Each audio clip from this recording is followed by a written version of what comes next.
Hey, how's it going? It's Sean Bradshaw from Cyberfret.com, and in this lesson I'm going to show you kind of a little lick, a teeny lick, an idea that you can use kind of in a lot of different places, kind of as you break things down into these smaller kind of fragments rather than longer licks. There's a lot more places that you can kind of fit them in, different scales, different ideas. And so let me kind of play it for you in a couple of different ways, and then I'll talk you through how to play it.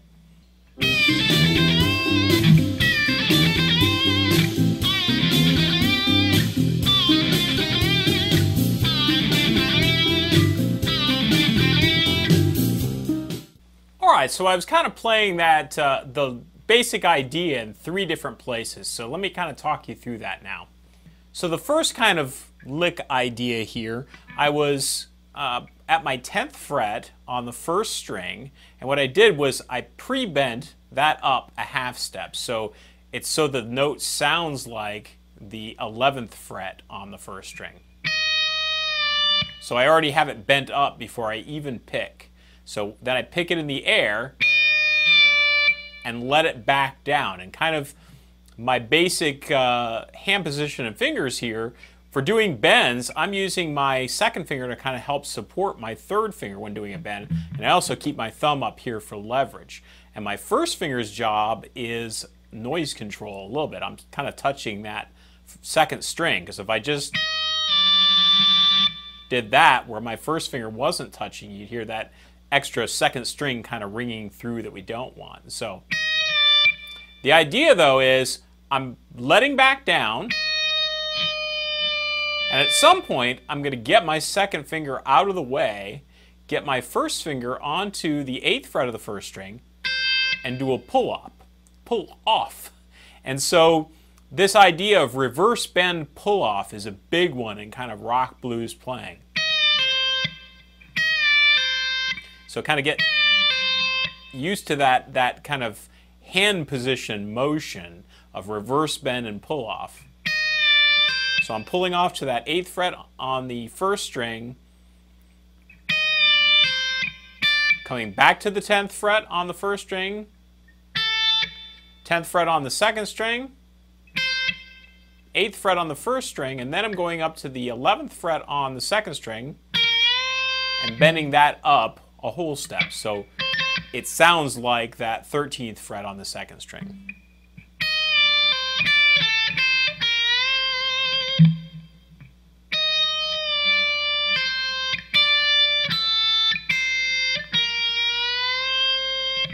And kind of where these note choices are coming from, at first it's kind of just mixing up the idea of major pentatonic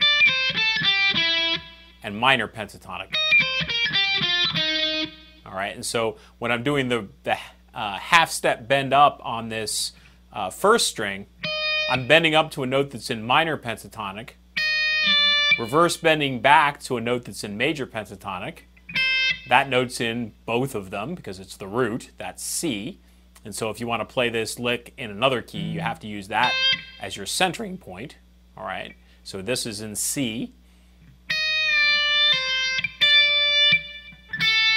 This note is in the major pentatonic, and then this note is in the minor pentatonic, so it's kind of mixing up that major and minor pentatonic sound.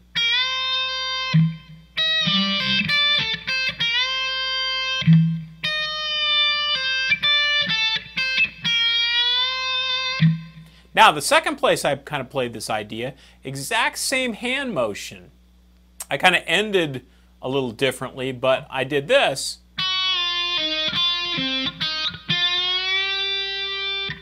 All right, so the same finger motions, except now I'm on the third string. I have that bent up a half step, let down, pull off like we did before. So exactly the same hand motion, but this time I kind of ended just on that third string, bending the 10th fret on the third string up a whole step. And this one was out of a blues scale.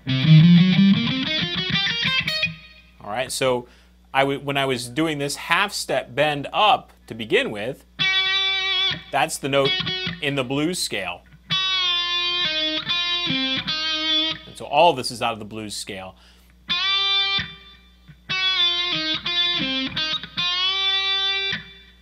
And then, kind of the third place I played this, I shifted everything down 3 frets. And then if I kind of play a blues scale form in this position,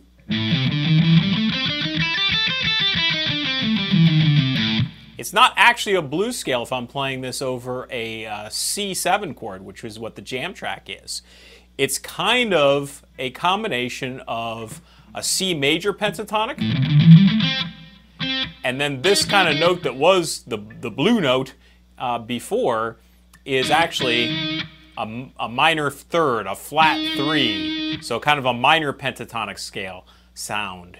All right, don't worry if you don't understand all of how this theory works. The idea is this, basically this hand motion I want you to get used to, and as you understand different places that you might incorporate it, you can, do that. But this will work in these 3 places over kind of a C blues kind of sound. And so when I do this, it's mostly kind of a major pentatonic sound, except that very first note. I kind of get that minor pentatonic sound for that very first note. But because this is such a small lick idea, you can end up using it in lots of different places, especially where you've got just 2 notes on each string on 2 adjacent strings, and where you can also do some bending. So for right now, just learn the ideas. Learn that they work over kind of a C blues idea.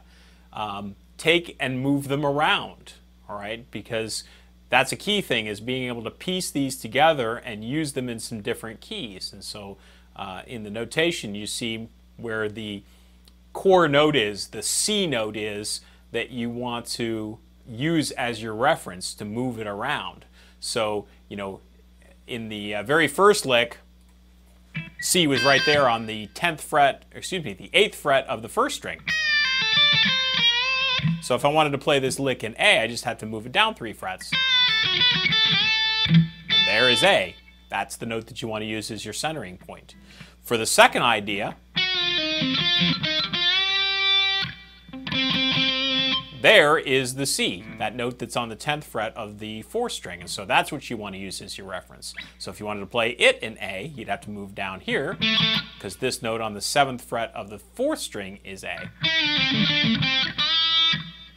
And then the last one,